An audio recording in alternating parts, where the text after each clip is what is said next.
दोस्तों, जब कभी भी मैं या मेरी तरह कोई और यूट्यूबर किसी भी वीडियो में फ्रांस, रशिया या फिर इजराइल जैसे हमारे जो पक्के दोस्त हैं इन्हें क्रिटिसाइज करते हैं तो आप लोग आग बबूला हो जाते हैं कि यार इनके बारे में कुछ मत कहिए। फ्रांस हमारा पक्का दोस्त है, रशिया तो हमारा जिगरी दोस्त है, इजराइल तो जी हमारा भाई ही है। तो हाँ ठीक है, इन तीनों ही देशों का महत्व भारत के लिए बहुत हटके है और ये यकीनन भारत के दोस्त हैं।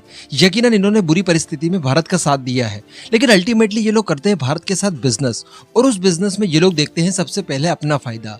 तो भारत भला अपना फायदा क्यों ना देखे। मैं आपको बता दूं कि ये भारत के जितने भी दोस्त हैं, और ये तीन ही नहीं और भी कई सारे देश, इटली ले लीजिए, जर्मनी ले लीजिए, पूरा यूरोपियन यूनियन ले लीजिए, अमेरिका ले लीजिए, ये सारे देश मिलकर भारत को बहुत तगड़ा चूना लगाते हैं और भारत के साथ एक तरह से गद्दारी ही करते हैं। आज मैं आपको इस वीडियो में बताने वाला हूँ कि किस तरह से ये हमारे जिगरी दोस्त हमारी ही जड़ें काट रहे हैं। आप वीडियो को एकदम एंड तक देखते हुए चैनल को बस सब्सक्राइब जरूर कर दीजिएगा। देखिए दोस्तों, जब भारत कोई भी डील करता है, किसी भी डिफेंस इक्विपमेंट को इन देशों से खरीदता है, तो यहाँ पर भारत कुछ ऑफसेट क्लोज की प्रावधान रख देता है। यानी आप अगर 100 रुपए का सामान बेच रहे हैं तो ठीक है, 100 रुपए आप हमसे लीजिए, लेकिन उसमें से 25 रुपया भारत में आप खर्च कीजिए। वो अलग अलग रूप में खर्च कर सकते हैं। आप किसी भी इंडस्ट्री को स्टार्ट करने के लिए आप इन्वेस्टमेंट कर सकते हैं, डायरेक्ट पैसा दे सकते हैं, या फिर जिस हथियार को आप हमें दे रहे हैं, बेच रहे हैं, उसके कुछ इक्विपमेंट की हमें टेक्नोलॉजी सौंप दीजिए। जैसे रफाल की अगर बात की जाए तो रफाल के तहत भी हमने इंजन के निर्माण में सहयोग मांगा था फ्रांस से। इसी के साथ साथ जो AES रडार सिस्टम इसमें लगा हुआ है उसकी टेक्नोलॉजी हासिल करने की कोशिश की थी, उसका प्रावधान रखा गया था। साथ ही हमने स्टेल्थ कोटिंग वगैरह के लिए जो स्टेल्थ प्रॉपर्टी होती है फाइटर एयरक्राफ्ट में, उसकी टेक्नोलॉजी के लिए प्रावधान रखा था। इस तरह के ऑफसेट क्लोज हम लोग रखते हैं। तो बताया जाता है कि साल 2013 से लेकर 2021 तक हमने जितनी भी डिफेंस डील्स की हैं, उनमें से कुल 57 कॉन्ट्रैक्ट ऐसे थे जिनमें हम लोग 13.5 बिलियन डॉलर्स तक के ऑफसेट क्लोज ले सकते थे। यानी इतना ज्यादा डिजर्व करते थे हम लोग कि ये 57 कॉन्ट्रैक्ट जिन्होंने किए हैं हमसे, जिसमें अलग अलग देश शामिल है, अलग अलग देशों की कंपनी शामिल है, वो लोग भारत को बदले में कम से कम 13.5 बिलियन डॉलर्स तक का इन्वेस्टमेंट देते या फिर टेक्नोलॉजी ट्रांसफर करते। लेकिन मैं आपको बता दूं कि इनमें से किसी एक ने भी भारत को ऑफसेट क्लोज के बदले इस तरह की चीजें नहीं दी है, किसी भी तरह का कोई एडवांटेज नहीं दिया है। वैसे मैं आपको यहाँ पर बता दूं कि कोई भी देश की कंपनी हो, वो अगर ऑफसेट क्लोज को पूरा नहीं करती है तो इसके लिए भी प्रावधान होता है। दरअसल कॉन्ट्रैक्ट करते समय ही ये लोग बैंक में सिक्योरिटी अमाउंट जमा करते हैं, जिसको हम लोग पेनल्टी के रूप में काट सकते हैं। भारत ने इस तरह से कई कंपनीज को सजाएं दी भी है। कुल 13 कंपनियों को भारत आज तक सजा दे चुका है इसी टाइम पीरियड में, जिससे हमने कुल 13.5 मिलियन डॉलर्स वसूल भी कर लिए हैं। लेकिन समस्या यहाँ पर यह है कि ये जो सिक्योरिटी अमाउंट होता है, जो कि हम लोग पेनल्टी के रूप में काटते हैं, ये काफी कम होता है। ऑफसेट क्लोज की जो प्रावधान रहते हैं उससे कई ज्यादा कम होता है। यानी 25 रुपए आपको इन्वेस्टमेंट करना है, लेकिन आप सिक्योरिटी अमाउंट कितना जमा करेंगे? 10 रुपए।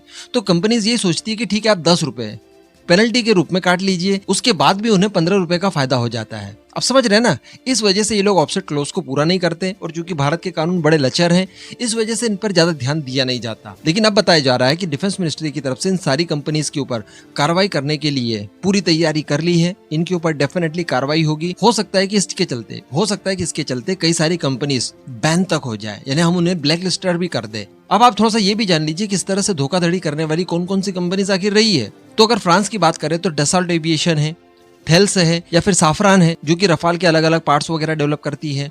रशिया की रोसनबोरो एक्सपोर्ट है, इसने भी भारत के साथ धोखा किया है। अमेरिका की बात की जाए तो लॉकहीड मार्टिन, इसने भारत के साथ गद्दारी की है। इजराइल की बात करें तो इजराइल एरोस्पेस इंडस्ट्रीज, उसने भी कई सारे हमें ड्रोन्स वगैरह बेचे थे, उसमें गद्दारी की है, वहां पर ऑफसेट क्लोज पूरा नहीं किया है। इटली की कंपनी है, स्विट्जरलैंड की है, दुनिया भर की कंपनी से छोटी बड़ी जो कि भारत के साथ गद्दारी कर चुकी है। तो अब इनके ऊपर कार्रवाई करने के लिए भारत ने भी प्रण उठा लिया है, और बहुत बढ़िया बात है। कुछ इस तरह की तगड़ी कार्रवाई करनी चाहिए इनके ऊपर, ताकि ये एक एग्जाम्पल सेट हो जाए। आने वाले समय में जब भी हम लोग कोई डिफेंस डील करेंगे, उसमें जो भी ऑफसेट क्लोज के प्रावधान रहेंगे वो उन कंपनीज को पूरा करना ही होगा, हर हाल में करना होगा। इस बात को इंश्योर वो लोग कर ले, ताकि भविष्य में भारत को इस तरह से धोखे ना मिले। अगर बात की जाए स्पेशली फ्रांस की, तो यहाँ पर इंजन को लेकर हमने प्रावधान रखे थे कि हम लोग जो इंजन डेवलप करेंगे उसमें आप मदद करेंगे। तो बताया जा रहा है कि इसके तहत फ्रांस को भारत में खर्च करने थे 3.5 बिलियन यूरोस, जिसमें अगर बात की जाए स्पेशली साफरान की जो कि राफेल का इंजन बनाती है, उसको खर्च करने थे 250 मिलियन यूरोस। तो अब इनको तलब किया गया भारत की तरफ से कि देखिए, आपने जो ऑफसेट क्लोज रखा था उसके तहत कोई भी काम नहीं किया है, किसी भी तरह की टेक्नोलॉजी हमें ट्रांसफर नहीं की है, किसी भी तरह का सहयोग नहीं किया है। इन्होंने कहा कि जी ठीक है, हम लोग करने के लिए तैयार हैं। इन्हें पता है कि भविष्य में भी भारत के साथ व्यापार करना है। तो ऐसी परिस्थिति में भारत के सामने ये लोग झुक गए। इन्होंने कहा कि ठीक है, हम लोग करने के लिए तैयार हैं, हमारी तरफ से जो 250 मिलियन यूरोस तक का खर्च करना है, जो इन्वेस्ट करना है, उसके लिए हम लोग तैयार हैं। लेकिन भारत के DRDO को भी इसके लिए 500 मिलियन यूरोस तक का खर्च करना होगा, तब जाकर कहीं ना कहीं बात बनेगी इंजन को लेकर। तो डिफेंस मिनिस्ट्री की तरफ से कहा गया कि जी ठीक है, हमारी तरफ से जो भी खर्च लगने वाला है इसमें, जो DRDO की तरफ से एक्चुअली लगेगा, वो हम लोग करने के लिए तैयार हैं और जितना हो सके उतना जल्दी DRDO अपनी तरफ से रकम जमा कर देगा, है ना। उसके बाद दोनों ही पार्टीज मिलकर कंट्रीब्यूट करके फिर जेट इंजन का निर्माण करेंगे। आप जानते हैं कि एमका के लिए हमें जेट इंजन चाहिए, और वो भी नेक्स्ट जनरेशन वाला, हाई थ्रस्ट वाला, जिसके लिए साफरान को हम लोगों ने फाइनलाइज लगभग कर लिया है।